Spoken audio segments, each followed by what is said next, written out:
In 2009, almost 10 years after the release of Vector Prime by R.A. Salvatore, Dark Horse Comics launched Star Wars Invasion, an ongoing monthly comic series written by Tom Taylor and illustrated by Colin Wilson.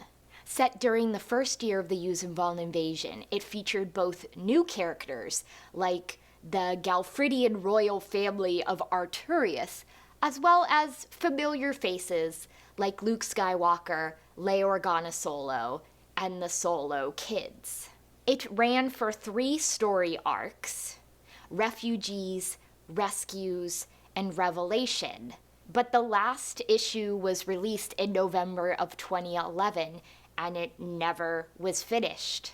I think it's easy to blame it not being finished on Disney buying out Lucasfilm, but the truth is that Marvel didn't take over the Star Wars comic license until 2015, and Disney didn't buy Lucasfilm until 2012. So something happened behind the scenes here to make this comic series just end without a conclusion.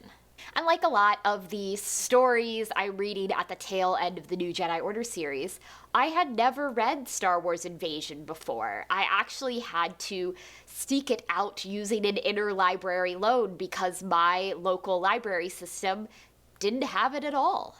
So, a brief summary. The peaceful world of Arturius is torn apart by the Yuuzhan Vong invasion, and the Galfridian royal family is scattered. While Kaye Galfridian and her stepmother NIna fight for their survival on a Yuuzhan Vong slave ship, Finn Galfridian takes his first steps to becoming a Jedi Knight at Luke Skywalker's Jedi Academy on Yavin 4. So first, a timeline disclaimer. The first 2 story arcs, Refugees and Rescues, seems to take place between Vector Prime and Dark Tide Onslaught, whereas the third and last story arc, Revelations, is set in between Dark Tide Onslaught and Dark Tide Ruin. So I would say that this entire comic series is set 25 years after the Battle of Yavin. Whenever I review comics, I always feel a little funny because I'm not an artist. I feel like I can't talk about the technical side of things. I'm looking at more, do I like the art? Do I feel like it's accurately depicting the characters? And how's the story? Is the writing clunky? Does it flow? Is it okay? And I thought the Star Wars Invasion, on the whole, was pretty okay. Of the Galfridian family, I was much more interested in Kaye and NIna's arc than I was in Finn's. Kaye was strong. As the story progressed, she really showed her leadership skills. And I liked her scenes with her stepmother on the slave ship because I felt like they were unique compared to Finn's, which is just another person going and doing Jedi training when they probably have better things to do with their time. With Finn's story, I got a little bit of whiplash from I, Jedi by Michael A. Stackpole, just in the sense that things are going very bad for Finn. His sister and his stepmother are who knows where, imprisoned as slaves by the Yuuzhan Vong. His father is trapped on Arturius, which is occupied by the Yuuzhan Vong, and the way he goes about helping them, at least initially, is to just attend Jedi training on Yavin 4 and lift rocks. And fortunately, in the second arc, he goes back to Arturius. He's able to meet back up with his father, discover some things. But Finn was definitely not my favorite Galfridian child. And anytime we cut away from Kaye to Finn, I just wanted to return to Kaye. The third arc, especially Revelations, gave us some revelations about Kaye and Finn, and especially about NIna. That would be interesting to see how they're going to be resolved, but since the story just ends but doesn't conclude, we don't get any resolution there. Finn seems to have some kind of Yuuzhan Vong symbiote inside him, and I'm sure that would have played a role in the story to come. Likewise, Kaye is very strong for her size, And I'm sure that there's some sort of Yuuzhan Vong explanation behind it, but again, we don't get it. Hi, Editor Meg jumping in to say that it's also heavily implied in the story that Kaye is force sensitive just like her brother Finn. She knows when something bad happens to a member of her family, and this could also contribute to her great strength for her size, but it's never confirmed. Finn is the only Galfridian that's able to get off Arturius to safety, and he receives Jedi training. Kaye obviously is in a totally different situation. Presumably, if the story would have continued, we maybe would have seen her force sensitivity addressed as well, but we don't. NIna, their stepmother, was especially intriguing to me. We're told in Revelations that she is a shamed one, but the warrior Salak and the Shaper seemed to recognize her, know who she was, so it almost seemed like her fall from grace had happened recently, that she had been someone of prominence within the Yuuzhan Vong culture, but now she's a shamed one.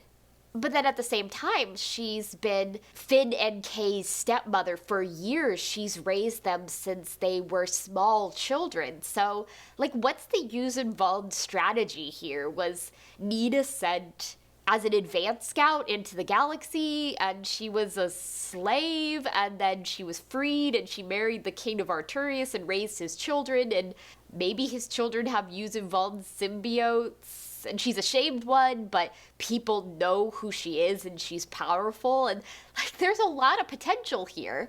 But again, it just doesn't get resolved. The art was mostly good. I felt like some of the established characters looked weird. Like Luke's face looked off sometimes. Mara appears briefly and she's wearing a blue dress that I don't think Mara would ever wear. But I felt like the solo kids looked right, and Jaina especially plays maybe the biggest role of the solo kids, and she looked recognizable as Jaina to me. Basically a young woman with brown hair wearing Jedi outfits. I found the way that Wilson drew the Yuuzhan Vong, though, interesting because they look a lot more alien than I expected. I always thought from reading the New Jedi Order books that because of the Ooglith cloakers, that while the Yuuzhan Vong, had some differences from us, I think their foreheads are a lot more drastically sloped, that they still are humanoid, and that's how they're able to pass for human well. They're basically humanoid. They're just like big, beefy dudes.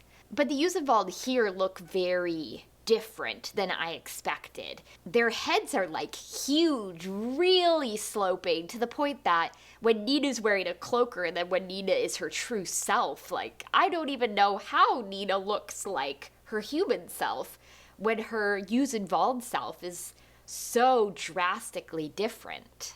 It was fun, though, getting to see the Yuuzhan Vong ships and the Yuuzhan Vong technology, because that's one thing I felt like I did miss out with the New Jedi Order novels, and why I'm excited to look at the New Jedi Order source book as well, because I want to try to picture some of this strange alien technology a little better, because descriptions sometimes can only do so much, and a picture can obviously do a lot more.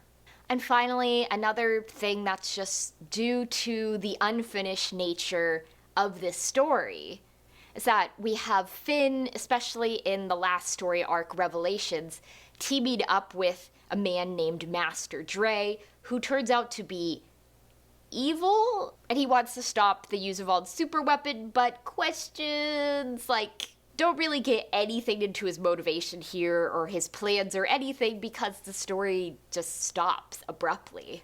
Likewise, the Jedi Yuuzhan had been captured by the Yuuzhan Vong, and he dies, and they're like, we now have our super weapon, and what is this super weapon? Again, we'll never know, because we didn't get any more issues. It just stops there. So I think that's my biggest issue with Star Wars Invasion, is just that there's no conclusion. There's no wrap up to any of this. It just stops in the middle. And there's not going to be any resolution, because the last issue came out in November of 2011. And it's 10 years later at this point, Marvel owns the license now. They're obviously not going to pick this back up and finish it, when apparently Dark Horse didn't even want to finish it. So it's fun to see pictorial representations of the Yuuzhan Vong and their technology. I really loved Kaye's story and NIna's story, and it was fun to see some familiar faces, but it's incomplete. And it's a little hard to recommend it knowing that everything's left hanging and will never be resolved.